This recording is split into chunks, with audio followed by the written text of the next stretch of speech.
ஆன்மீக சொற்பொழிவாளர் மகாவிஷ்ணு மீது சைதாப்பேட்டை காவல் நிலையத்தில் மாற்றுத்திறனாளிகள் புகார் அளித்திருக்கின்றனர். அண்மை செய்தியாக நாம் பார்த்துக் கொண்டிருக்கிறோம். கூடுதல் விவரங்களை எமது செய்தியாளர் சுப்பிரமணியன் வழங்க கேட்கலாம். வணக்கம் சுப்பிரமணியன், என்ன மாதிரியான புகார் இவர் மீது அளிக்கப்பட்டிருக்கிறது? மாற்றுத்திறனாளிகளுடைய அந்த கோரிக்கைகள் என்னவாக இருக்கிறது? கூடுதல் விவரங்கள். சென்னை அரசு பள்ளியில் ஆன்மீக ரீதியிலான சொற்பொழிவாற்றிய பேச்சாளரால் பரபரப்பு ஏற்பட்டிருந்தது.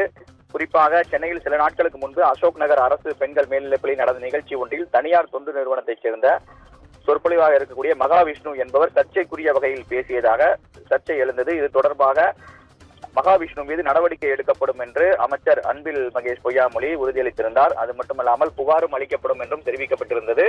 இந்த நிலையில் தமிழ்நாடு அனைத்து வகையான மாற்றுத்திறனாளிகள் மற்றும் பாதுகாப்போர் உரிமைக்கான சங்கம் சென்னை சைதாப்பேட்டை காவல் நிலையத்தில் ஒரு புகார் மனுவை அளித்திருக்கிறது. அதனுடைய மாநில தலைவராக இருக்கக்கூடிய வில்சன் அந்த புகாரை அளித்திருக்கிறார்.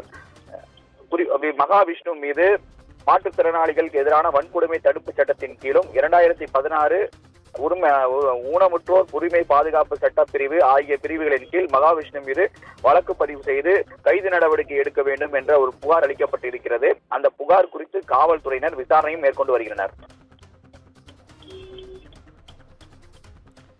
கூடுதல் விவரங்களுக்கு நன்றி சுப்பிரமணியன்.